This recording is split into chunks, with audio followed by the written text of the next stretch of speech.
میرا سوال اسلامی شریعت کے لحاظ سے تھا کہ جیسے اسلام اوبویسلی ہر ایک ریلیجن کے بلیف کو ہم لوگ رسپیکٹ کرتے ہیں کہ اگر وہ بلیف یہ کرتے ہیں، جیسے جہوواز وٹنسز ہیں، وہ بلڈ ٹرانسفیوژن جو ہے وہ ہر ایک بلیف کو کیا کرتے ہیں ہم؟ رسپیکٹ کرتا ہے اسلام. ہاں اسلام کہتا ہے، ٹھیک ہے جی. اور جہوواز وٹنس میں نے ایک کیس پڑھا تھا، اس میں یہ تھا کہ اس کو بچانے کے لیے بلڈ ٹرانسفیوژن ضروری تھا. وہ نہیں مانتے اس کو. جی وہ نہیں مانتے. تو وہ کہتے ہیں وہ کہتے ہیں نہیں ماننا، مرنے دیتے ہیں، تو وہ تو ظلم کرتے ہیں. جی. تو حضور اسلام اس پوائنٹ آف ویو سے کیا کہتا ہے کہ اگر ایسا کوئی کانٹرڈکشن ہو ایک انسان کے بات یہ ہے کہ میرا ایمان یہ کہتا ہے، میں مسلمان ہوں کہ بلڈ ٹرانسفیوژن جائز ہے اور ٹھیک ہے، اور مجھے یا میرے کسی رشتہ دار کو یا کسی بھی احمدی کو ضرورت پڑتی ہے تو میں کہوں گا کرو.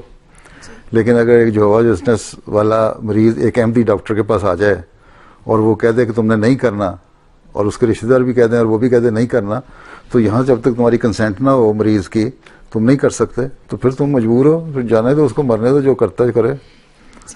جب ڈاکٹر بیٹھی ہے نا یہاں، تم لوگ آپریشن کرتے ہو تو پہلے مریض کی اور اس کے رشتہ داروں کی کنسینٹ لیتے ہو نا، ہیں؟ تو اس کے بعد آپریشن پہ ہاتھ لگاتے ہو. اور پھر یہ بھی کہتے ہو کہ اگر ہمارا آپریشن خراب ہو گیا، اگر ہم نے چھری کانٹے غلط چلا دیے ہیں تو پھر مریض ذمہ دار ہے، ہم نہیں ذمہ دار. یہ ڈاکٹروں کی تو ایتھکس کا یہ حال ہے. حالانکہ اور اسی کا وجہ ہے کہ بعض دفعہ ڈاکٹر کیئر لیس ہو جاتے ہیں.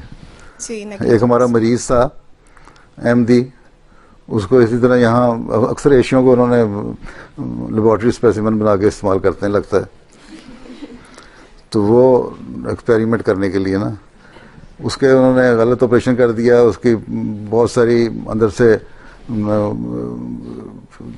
پیٹ کا آپریشن تھا، انٹسٹائن اور سب بلیڈر اور یہ اور وہ پتہ نہیں کیا کچھ بیچ میں سے کاٹ دیا، کہ کہیں کاٹنا کچھ تھا. مرتے مرتے وہ بچا بیچارہ، بیوی بچے اس کے روتے ہوئے میرے پاس آئے. خیر اللہ تعالیٰ نے فضل کیا، بچ گیا. دوبارہ آپریشن ہوا 3 ہوا، سال 2 سال کے بعد وہ ٹھیک ہو گیا. تو یہ لوگ تو یہ بھی کرتے ہیں. خیر میں ایک جو بتانے لگا وہ یہ ہے کہ اس کو پھر میں نے کہا اچھا اب تم بچ گئے ہو، اب تھوڑی سی ان کو NHS کو سزا بھی دو. اور سزا کے دو، میں کم از کم £500,000 کا ان پہ کلیم کر دو. ٹھیک ہے. وہ اس نے کر دیا. اس کے بعد 6 مہینے بعد آیا، میں کیا کچھ ملا بھی کچھ 1-2 لاکھ تو مل ہی گیا ہوگا. £500,000 کہتا تھا، کہا تھا. کہتا نہیں جی آپ نے £500,000 کہا تھا، انہوں نے £750,000 کا دے دیا کلیم. تو پھر جس کو ملا، اب بیچارہ غریب آدمی تھا، اب اس کو یہ نہیں پتا تھا ان پیسوں کا کروں کیا میں. کہتا میں کیا کروں. پھر میں نے اس کو بتایا کہ اس پیسے کو استعمال کس طرح کرنا ہے. ٹھیک.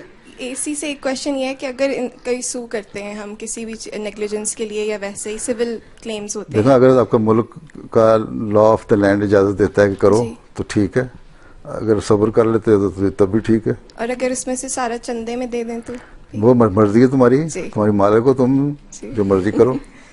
ٹھیک ہے. لیکن یہ ہے کہ اپنے بچوں کا بھی خیال رکھنا چاہیے. اس لیے آنسر نے فرمایا کہ جب انسان اپنی ساری جائیداد کسی کو دے کے نہ جائے، اپنے بچوں کا بھی دو.